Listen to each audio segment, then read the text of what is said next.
पुस्तक का नाम गायत्री महात्म्य। अध्याय महापुरुषों द्वारा गायत्री महिमा का गान। हिंदू धर्म में अनेक मान्यताएं प्रचलित है। विविध सिद्धांतों के संबंध में परस्पर विरोधी मतभेद भी है, पर गायत्री मंत्र की महिमा एक ऐसा तत्व है जिसे सभी शास्त्रों ने, सभी संप्रदायों ने, सभी ऋषियों ने एक स्वर से स्वीकार किया है। अथर्ववेद में गायत्री की स्तुति की गई है, जिसमें उसे आयु, प्राण, शक्ति, कीर्ति, धन और ब्रह्म तेज प्रदान करने वाली कहा गया है। विश्वामित्र का कथन है, गायत्री के समान चारों वेदों में कोई मंत्र नहीं है। संपूर्ण वेद, यज्ञ, दान, तप गायत्री मंत्र की एक कला के समान भी नहीं है। भगवान मनु का कथन है, ब्रह्मा जी ने तीनों वेदों का सार 3 चरण वाला गायत्री मंत्र निकाला। गायत्री से बढ़कर पवित्र करने वाला और कोई मंत्र नहीं है। जो मनुष्य नियमित रूप से 3 वर्ष तक गायत्री का जप करता है, वह ईश्वर को प्राप्त करता है।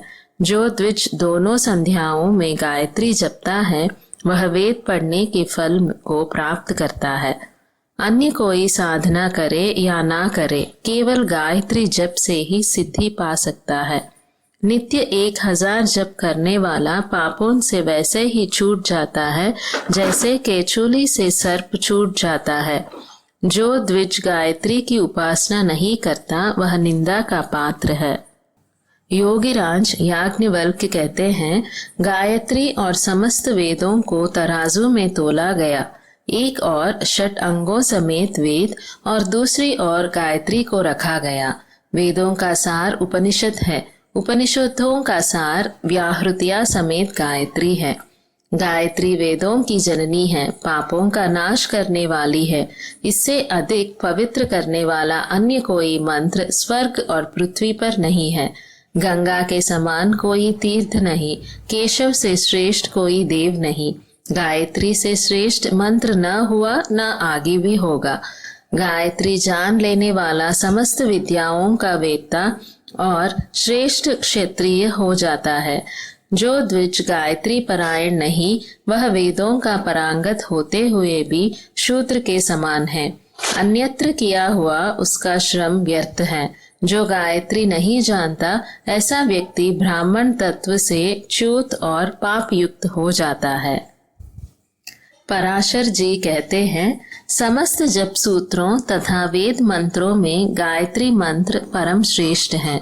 वेद और गायत्री की तुलना में गायत्री का पलड़ा भारी है।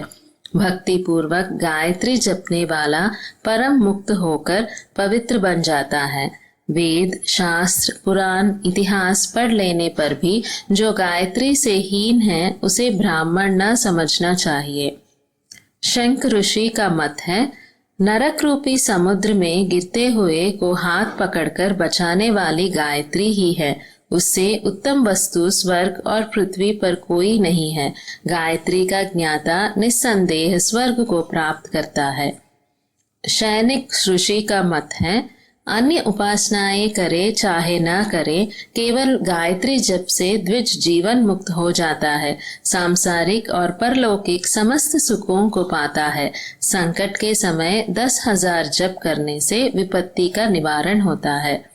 अत्रि ऋषि कहते हैं, गायत्री आत्मा का परम शोधन करने वाली है। उसके प्रभाव से कठिन दोष और दुर्गुणों का परिमार्जन हो जाता है। जो मनुष्य गायत्री तत्व को भली प्रकार समझ लेता है, उसके लिए संसार में कोई सुख शेष नहीं रह जाता। महर्षि व्यास जी कहते हैं, जिस प्रकार पुष्पों का सार शहद, दूध का सार घृत है, उसी प्रकार समस्त वेदों का सार गायत्री है। सिद्ध की हुई गायत्री कामधेनु के समान है। गंगा शरीर के पापों को निर्मल करती है। गायत्री रूपी ब्रह्म गंगा में आत्मा पवित्र होती है। जो गायत्री को छोड़कर अन्य उपासनाएं करता है, वह पकवान को छोड़कर भिक्षा मांगने वाले के समान मूर्ख है। काम्य सफलता तथा तप की सिद्धि के लिए गायत्री से श्रेष्ठ और कुछ नहीं है। भारद्वाज ऋषि कहते हैं, ब्रह्मा आदि देवता भी गायत्री का जप करते हैं। वह ब्रह्म साक्षात्कार कराने वाली है। अनुचित काम करने वालों के दुर्गुण गायत्री के कारण छूट जाते हैं। गायत्री से रहित व्यक्ति शूद्र से भी अपवित्र है। चरक ऋषि कहते हैं, जो ब्रह्मचर्य पूर्वक गायत्री की उपासना करता है और आंवले के ताजे फलों का सेवन करता है, वह दीर्घजीवी होता है। नारद जी की उक्ति है, गायत्री भक्ति का ही रूप है। जहाँ भक्ति रूप गायत्री है, वहाँ श्री नारायण जी का निवास होने में कोई संदेह नहीं रखना चाहिए। वशिष्ठ जी का मत है, मंदगति, कुमार्गगामी और अस्थिरमति भी गायत्री के प्रभाव से उच्च पद को प्राप्त करते हैं। फिर सद्गति होना निश्चय है। जो पवित्रता और स्थिरता पूर्वक गायत्री की उपासना करते हैं, वे आत्मलाभ करते हैं। गौतम ऋषि का मत है कि योग का मूल आधार गायत्री है। गायत्री से ही संपूर्ण योगों की साधना होती है।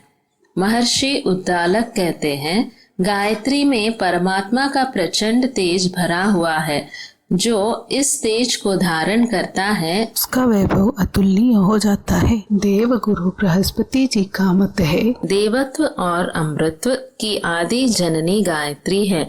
इसे प्राप्त करने के पश्चात और कुछ प्राप्त करना शेष नहीं रह जाता। श्रृंग ऋषि की उक्ति है, ज्ञान विज्ञान का आदि स्रोत गायत्री है। जो इसमें है, उससे अधिक संसार में और कुछ नहीं है।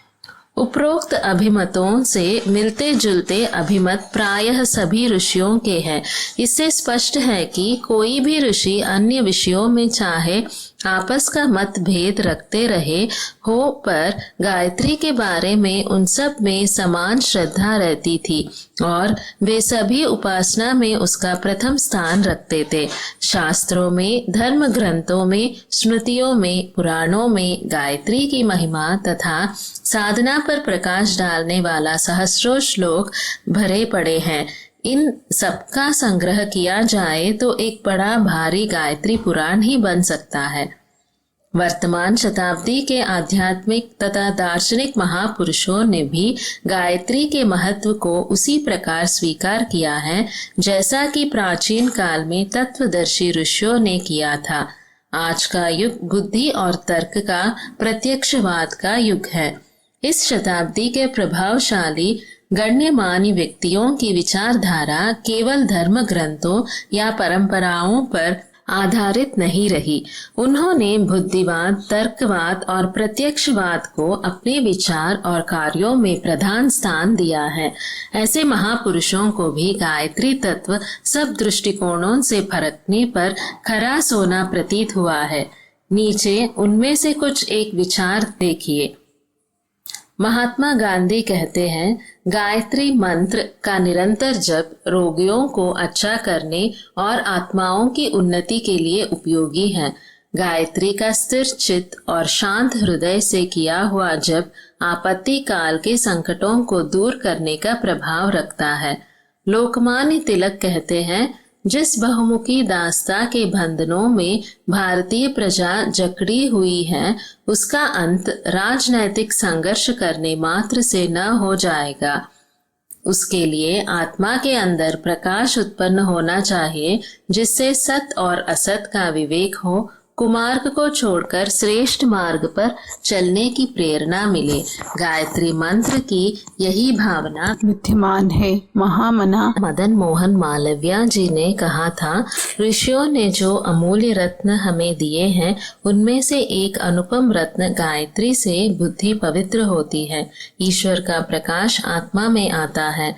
इस प्रकार से असंख्य आत्माओं को भवबंधन से त्राण मिला है। गायत्री में ईश्वर परायणता में श्रद्धा उत्पन्न करने की शक्ति है। साथ ही वह भौतिक अभावों को दूर करती है। गायत्री की उपासना करना ब्राह्मणों के लिए तो अत्यंत आवश्यक है।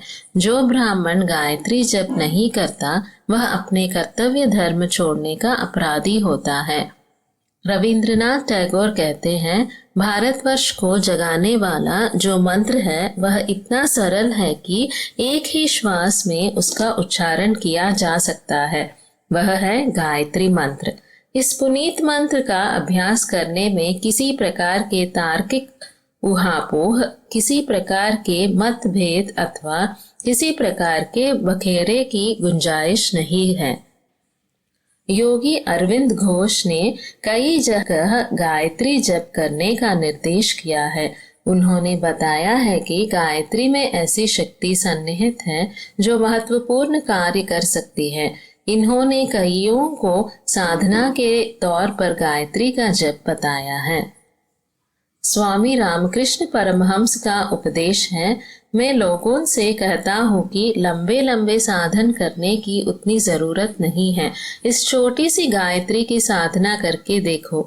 गायत्री का जप करने से बड़ी बड़ी सिद्धियां मिल जाती है। यह मंत्र छोटा है पर इसकी शक्ति भारी है। स्वामी विवेकानंद का कथन है, राजा से वही वस्तु मांगनी जानी चाहिए जो उसके गौरव के अनुकूल हो। परमात्मा से मांगने योग्य वस्तु सद्बुद्धि है।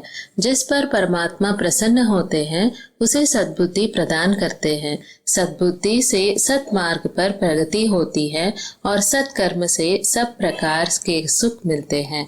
जो सत की ओर बढ़ रहा है उसे किसी प्रकार के सुख की कमी नहीं रहती। गायत्री सद्बुद्धि का मंत्र है, इसलिए उसे मंत्रों का मुकुटमणि कहा गया है। जगत गुरु शंकराचार्य जी का कथन है, गायत्री का महिमा का वर्णन करना मनुष्य के सामर्थ्य से बाहर है।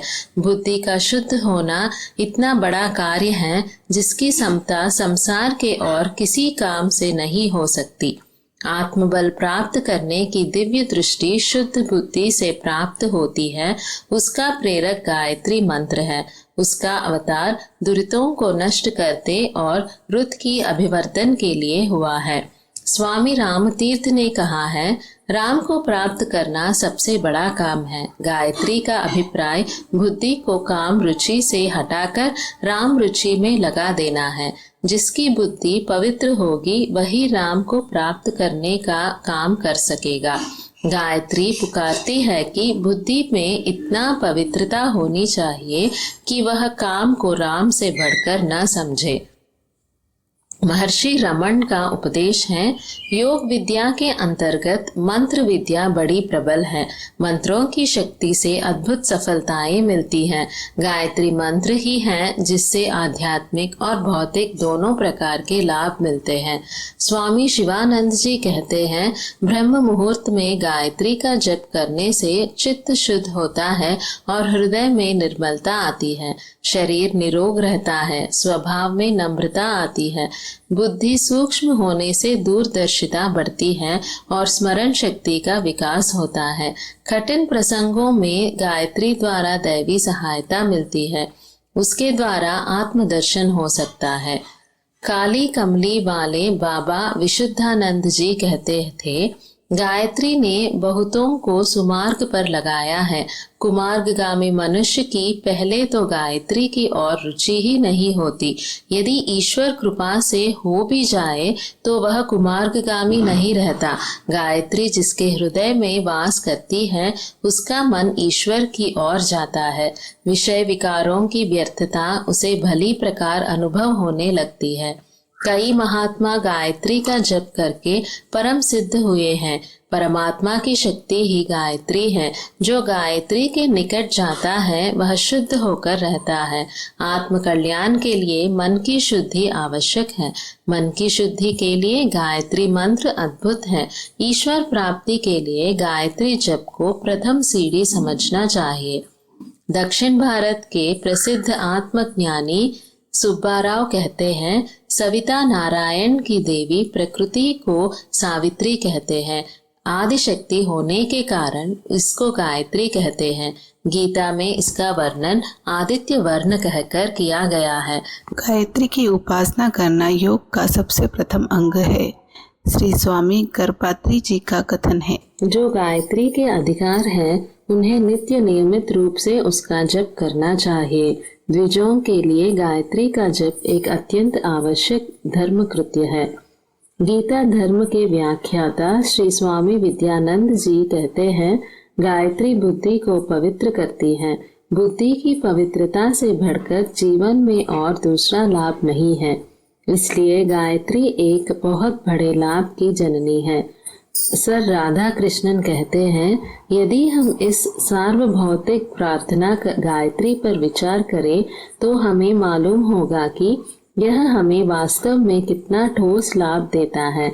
गायत्री हम में फिर से जीवन का स्रोत उत्पन्न करने वाली आकुल प्रार्थना है। प्रसिद्ध आर्य समाजी महात्मा सर्वदानंद जी का कथन है, गायत्री मंत्र द्वारा प्रभु का पूजन सदा से आर्यों की रीति रही है। ऋषि दयानंद ने भी उसे शैली का अनुकरण करके संख्या का विधान तथा वेदों की स्वाध्याय का प्रयत्न करना बताया है। ऐसा करने से अंतःकरण की शुद्धि तथा बुद्धि निर्मल होकर मनुष्य जीवन अपने तथा दूसरों के लिए हितकर हो जाता है। जितना भी इस शुभ कर्म में श्रद्धा और विश्वास हो, उतना ही अविद्या आदि क्लेशों का ह्रास होता है। जो जिज्ञासु गायत्री मंत्र को प्रेम और नियम पूर्वक उच्चारण करते हैं, उनके लिए वह संसार सागर में तरने की नाव और आत्म प्राप्ति की सड़क है। आर्य समाज के जन्मदाता श्री स्वामी दयानंद जी सरस्वती गायत्री के श्रद्धालु उपासक थे। ग्वालियर के राजा साहब से स्वामी जी ने कहा था कि भगवान सप्ताह की अपेक्षा गायत्री पुरस्चरण अधिक श्रेष्ठ है।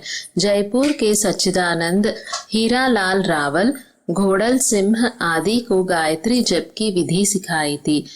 मुल्तान में उपदेश के समय स्वामी जी ने गायत्री मंत्र का उच्चारण किया और कहा कि यह मंत्र सबसे श्रेष्ठ है। चारों वेदों का मूल यही गुरु मंत्र है। आदि काल में सभी ऋषि मुनि इसी का जप किया करते थे। स्वामी जी ने कई स्थानों पर विशाल गायत्री अनुष्ठानों का आयोजन कराया था, जिनमें 40 तक की संख्या में विद्वान ब्राह्मण बुलाए गए। यह जप 15 दिन तक चले थे।